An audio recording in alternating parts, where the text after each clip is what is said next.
মাতরম।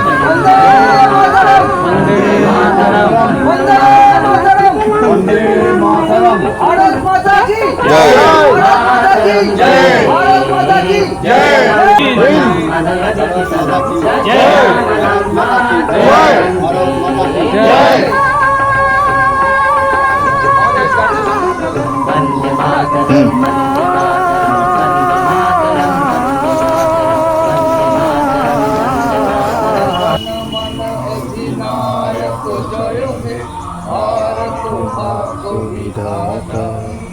पंजाब सिंधु गुजरात मराठा बंग हिमाचल जमुना गंग उच्चल जलधि तरंग तब शुभ नामे जागे शिशु मागे हे तब जय गाथा मन मंगलदायक जय हे भारत भाग्य विधाता जय हे जय हे जय हे जय जय जय हे। महात्मा गांधी की जय, भारत माता की जय, नेताजी सुभाष बोस की जय। আজকে আমরা উদযাপন করলাম। এই উদযাপনে আমাদের এই যে ক্লাবের কয়েকটা মাত্র ছেলে আমরা উপস্থিত, এটা কিন্তু একটা খারাপ দিক। আরেক দিক থেকে হচ্ছে ক্লাবের একটা খুব খারাপ সময় কিন্তু যাচ্ছে, সবারই এটা জানা দরকার আছে। আমরা যে প্রত্যেক বছর 10,000 টাকা করে জমা করতাম, সেটা এখন আর সেই পোর্টালে নিচ্ছে না, আর পোর্টালটাও আপডেট করেনি, আমরা দিতে পারছি না। কালকে সারাদিন আমরা ছিলাম, একটা লেটারও পাঠিয়েছে আপনারা টাকা জমা করুন, আর না হলে আপনাদের ক্লাব 1 মাসের ভিতরে সুইচ করে দেওয়া হবে।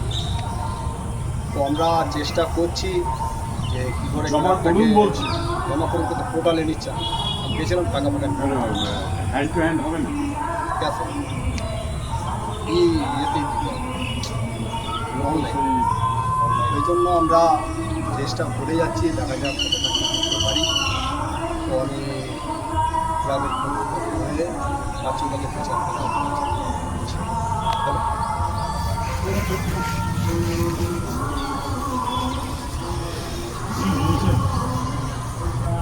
আজ আমাদের ৮০তম স্বাধীনতা দিবস। ৮০ বছর আগে মহান সশস্ত্র এবং অহিংস বিপ্লবীদের মহান আত্মত্যাগের মাধ্যমে আমরা এই স্বাধীনতা পেয়েছি।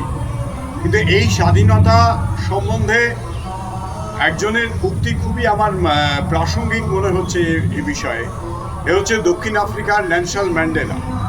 নেলসন ম্যান্ডেলা 1997 সালে আমাদের 50 বছর পূর্তি উপলক্ষে একটা খুব সুন্দর কথা বলেছিলেন যে আমাদের ভারতবর্ষের এই স্বাধীনতা আন্দোলন এবং স্বাধীন হওয়া শুধু ভারতের জন্যই আনন্দের এবং নিরাপত্তার নয়, এটা গোটা পৃথিবীর কাছে একটা স্বাধীনতা সংগ্রামের আইকন, মানে এটাকে অনুসরণযোগ্য একটা স্বাধীনতা সংগ্রাম, যেটা গোটা পৃথিবীর সাম্রাজ্যবাদ এবং ঔপনিবেশিক শাসনের আন্ডারে যেসব দেশগুলো ছিল তারাও এই ভারতবর্ষের স্বাধীনতা সংগ্রাম থেকে উদ্বুদ্ধ হয়ে স্বাধীনতা সংগ্রাম তারাও করেছিল। এবং এই জন্যে এখানে ভারতের স্বাধীনতা সংগ্রাম গোটা পৃথিবীর কাছে আদর্শ দৃষ্টান্ত। এই জন্য আমি ভারতের স্বাধীনতা সংগ্রামকে একটা সর্বশ্রেষ্ঠ দৃষ্টান্ত পৃথিবীর কাছে বলে আমি এবং আমরা গর্ববোধ করতে পারি। এই বলে আমি আমার সংক্ষিপ্ত ভাষণ